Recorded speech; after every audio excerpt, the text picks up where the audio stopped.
નમસ્કાર દર્શક મિત્રો, ધ લોકસત્તા શોમાં આપનું સ્વાગત છે। આજે આપણે એક એવા મહાન ભારતીય સમ્રાટ વિશે વાત કરવા જઈ રહ્યા છીએ કે જેમણે ભારતના ઇતિહાસને ગૌરવપૂર્ણ બનાવ્યો। તેમનું નામ છે રાજેન્દ્ર ચોલ। દક્ષિણ ભારતમાં એક શક્તિશાળી સામ્રાજ્ય હતું, ચોલ સામ્રાજ્ય।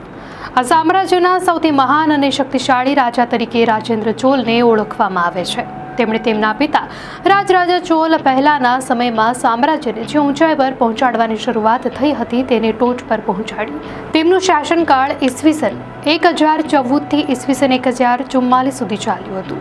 તેમના શાસનકાળમાં ચોલ સામ્રાજ્ય માત્ર ભારતીય ઉપખંડ પૂરતું સીમિત નહોતું, પરંતુ સમુદ્ર પાર કરીને માલદીવ્સ અને દક્ષિણ પૂર્વ એશિયાના દેશો સુધી ફેલાયું હતું। લગભગ 850માં દક્ષિણમાં પાંડ્યો અને પલ્લવો વચ્ચેના સંઘર્ષનો લાભ લઈને એક અજાણ્યા રાજા વિજયાલયે તંજાવુર પર કબજો કરી લીધો।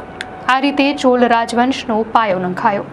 907માં ચોલ રાજવંશના રાજા પરંતક પહેલા ગાદી પર બેઠા અને તેમણે 48 વર્ષ સુધી શાસન કર્યું। ત્યારબાદના નબળા ચોલ રાજાઓને કારણે ચોલ રાજવંશનું પતન શરૂ થયું। જ્યારે 985માં રાજા ચોલ પહેલા સિંહાસન પર બેઠા ત્યારે ચોલ રાજવંશની ફરીથી ઉદય થયો। રાજા ચોલ પહેલા અને તેમના પુત્ર રાજેન્દ્ર ચોલના નેતૃત્વ હેઠળ ચોલ સામ્રાજ્ય એશિયામાં એક મુખ્ય લશ્કરી, આર્થિક અને સાંસ્કૃતિક શક્તિનું કેન્દ્ર બન્યું। એક સમયે એવો આવ્યો જ્યારે તેમનું સામ્રાજ્ય દક્ષિણમાં માલદીવ્સથી લઈને ઉત્તરમાં આવેલા બંગાળના ગંગા કિનારા સુધી ફેલાયું। રાજેન્દ્ર ચોલને ઇતિહાસમાં અમર બનાવનારી સૌથી મોટી ઘટના તેમનું વિશાળ નૌકાદળ અભિયાન હતું। આ એ સમય હતો કે જ્યારે દક્ષિણ પૂર્વ એશિયામાં શ્રી વિજય નામનું એક શક્તિશાળી સામ્રાજ્ય હતું, જે આજના મલેશિયા અને ઇન્ડોનેશિયાના ભાગો પર રાજ કરતું હતું। આ સામ્રાજ્ય ભારત અને ચીન વચ્ચેના દરિયાઈ વેપાર માર્ગો પર નિયંત્રણ ધરાવતું હતું। વેપારમાં અવરોધો અને શ્રી વિજયના રાજવીઓ દ્વારા ચોલ વેપારીઓને થતા નુકસાનને કારણે રાજેન્દ્ર ચોલે એક મહાન નૌકાદળ તૈયાર કર્યું। ઈસવીસન 1025માં તેમણે એક વિશાળ નૌકા અભિયાન શરૂ કર્યું। તેમની સેનાએ સમુદ્ર પાર કરીને મલય દ્વીપકલ્પ અને ઇન્ડોનેશિયાના સુમાત્રા દ્વીપ સુધી પહોંચી શ્રી વિજય સામ્રાજ્યના રાજા સંગ્રામ વિજયોડતુંગવર્મનને હરાવ્યો।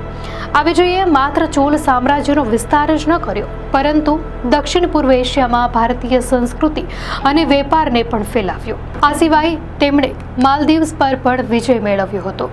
આ વિજયોને કારણે અરબ, ચીન અને દક્ષિણ પૂર્વ એશિયા સાથેના વેપાર પર ચોલ સામ્રાજ્યનો પ્રભાવ સ્થાપિત થયો। ચોલ રાજાઓએ પોતાના શક્તિશાળી નૌકાદળ દ્વારા હિન્દ મહાસાગરના એક મોટા ભાગ પર નિયંત્રણ મેળવી લીધું હતું।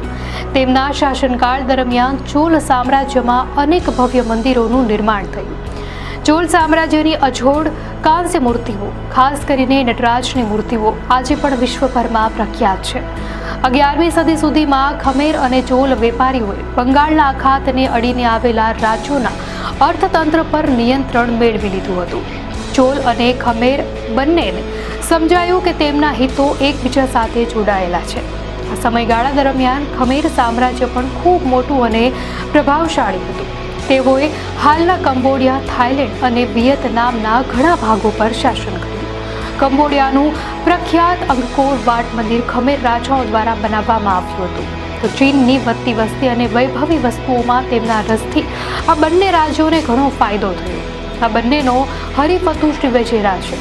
શ્રી વિજયના રાજાઓ બૌદ્ધ હતા અને તેઓ દક્ષિણ પૂર્વ એશિયામાં ઘણા બંદરોને નિયંત્રિત કરતા હતા। તેઓએ ચીન તરફ જતા તમામ જહાજો પર કર લાદી દીધો। શ્રી વિજય રાજ્યનું નૌકાદળ કર ન ચૂકવનારા જહાજો પર હુમલો કરીને તેનો નાશ કરવા લાગ્યું। ઈસવીસન પૂર્વે 10મી અને 11મી સદીમાં દક્ષિણ ભારતમાં ચોલ સામ્રાજ્ય એક શક્તિશાળી નૌકાદળ ધરાવતું સામ્રાજ્ય હતું। આ સમયગાળા દરમિયાન તેમનો વેપાર અને રાજદ્વારી સંબંધો સુદૂર પૂર્વના દેશો સાથે પણ વિસ્તરેલા હતા। બીજી તરફ શ્રી વિજય સામ્રાજ્ય પણ આંતરરાષ્ટ્રીય દરિયાઈ વેપાર પર પોતાનું વર્ચસ્વ જાળવી રાખવાનો પ્રયાસ કરી રહ્યું હતું। શ્રી વિજયના રાજાઓ ચોલ રાજાઓને ભલે મૈત્રીપૂર્ણ સંદેશા મોકલી રહ્યા હતા અને તમિલનાડુમાં નાગપટ્ટિનમ બંદર પર બૌદ્ધ મઠ બનાવવા માટે પૈસા પણ મોકલી રહ્યા હતા, પરંતુ પડદા પાછળ તેમની નીતિ કંઈક અલગ જ હતી. તેઓ ચીની રાજાઓને એવું કહી રહ્યા હતા કે ચોલ રાજાઓ તેમના નિયંત્રણમાં છે. દ્વિમુખી નીતિની જાણ જ્યારે ચોલ રાજા રાજેન્દ્ર ચોલને થઈ. ચોલ રાજા રાજેન્દ્ર ચોલે 1015માં ચીન સાથે સીધા રાજદારી સંબંધો સ્થાપિત કર્યા અને પછી શ્રી વિજયની કપટભરી નીતિ વિશે જાણીને તેમણે લશ્કરી કાર્યવાહી કરવાનું નક્કી કર્યું. તો 1017માં રાજેન્દ્ર ચોલે શ્રી વિજયના રાજા વિજયતુંગવર્મન સાથે યુદ્ધ જાહેર કર્યું. આ યુદ્ધમાં રાજેન્દ્ર ચોલનો વિજય થયો અને તેમણે વિજયતુંગમનને કેદી બનાવ્યો. આખરે વિજયતુંગમનને પોતાની હાર સ્વીકારીને રાજેન્દ્ર ચોલની તાબેદારી કબૂલવી પડી. તેણે પોતાની પુત્રીના લગ્ન રાજેન્દ્ર ચોલ સાથે કરાવીને આ સંબંધને વધુ મજબૂત બનાવ્યો. આ ઘટના ભારતના દરિયાઈ ઇતિહાસમાં એક મહત્વપૂર્ણ ઘટના તરીકે નોંધાયેલી છે. આ પછી તેમણે 1017માં શ્રીલંકા પર હુમલો કર્યો અને પહેલીવાર સમગ્ર ટાપુ પર ચોલ સામ્રાજ્યનું નિયંત્રણ સ્થાપિત કર્યું. એક વર્ષ બાદ તેમણે માલદીવ્સ અને લક્ષદ્વીપને પણ ચોલ વસાહતો બનાવી. રાજેન્દ્ર ચોલની મહત્વાકાંક્ષા માત્ર દક્ષિણ સુધી સીમિત નહોતી. 1022માં તેમણે ગંગા નદીના કિનારા સુધી પોતાનું સામ્રાજ્ય ફેલાવ્યું. આ અભિયાન દરમિયાન તેમણે ઓડિશા અને બંગાળના શક્તિશાળી પાલ વંશના રાજા મહિપાલને હરાવીને તેમને ચોલ સામ્રાજ્યનું આધિપત્ય સ્વીકારવા મજબૂર કર્યા. આ ભવ્ય વિજયની યાદમાં તેમણે ગંગાઈકોંડાનું બિરુદ ધારણ કર્યું, જેનો અર્થ ગંગાનો વિજય થાય છે. પ્રસિદ્ધ ઇતિહાસકાર રિચાર્ડ ઈટનના જણાવ્યા અનુસાર રાજેન્દ્ર ચોલ વિજય બાદ બંગાળથી કિંમતી રત્નો, પવિત્ર દેવતાઓની મૂર્તિઓ અને ગંગાજળ સાથે પાછા ફર્યા. આ વિજય બાદ તેમણે ગંગાનું પાણી દક્ષિણમાં લાવવા માટે એક નવી રાજધાની ગંગાઈકોંડા ચોલાપુરમ પણ બનાવી.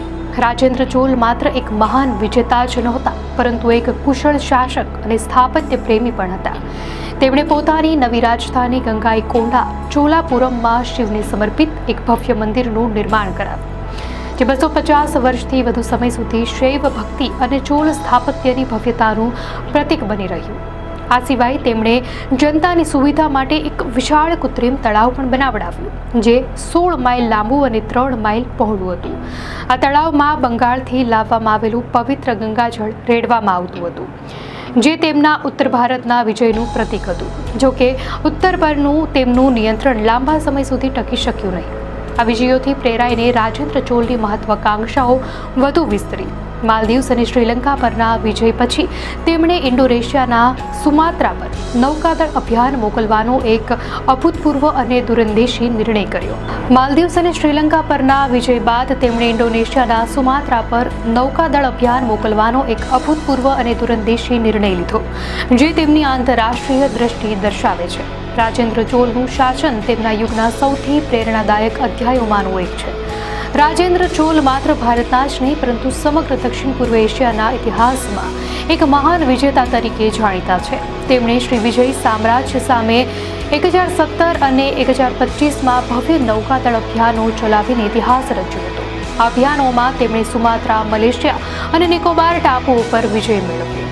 વિલિયમ ડેલરિમ્પલ જેવા ઇતિહાસકારો આને દક્ષિણ એશિયાઈ રાજ્ય દ્વારા કરાયેલી સૌથી લાંબા અંતરની સૈન્ય કાર્યવાહી ગણાવે છે. રાજેન્દ્ર ચોલનું વર્ચસ્વ દક્ષિણ પૂર્વ એશિયામાં ફેલાઈ ગયું અને તેમણે 1027માં તંજાવુરના મંદિરમાં આ ગાથા કોતરાવીને આ વિજયને અમર બનાવી દીધો. આ રીતે રાજેન્દ્ર ચોલ ભારતીય નૌકાદળ શક્તિ અને આંતરરાષ્ટ્રીય પ્રભાવના પ્રતીક બન્યા.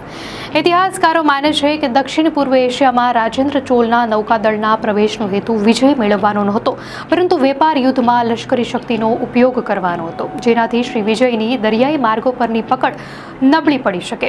તે સમયે ચીનમાં મરી મસાલા, વન ઉત્પાદનો અને કપાસની માંગ વધુ હતી અને ચોલાઓને આ માલ ચીનમાં નિકાસ કરીને મોટો નફો મેળવવાની આશા હતી. રાજેન્દ્ર ચોલાને પોતાના દૂત ચીન મોકલ્યા. તેઓ ચીની સમ્રાટ માટે હાથીદાંત, મોતી, ગુલાબજળ, ગેંડાના શિંગડા અને રેશમી કપડાં જેવી ઘણી કિંમતી ભેટો પોતાની સાથે લઈ ગયા.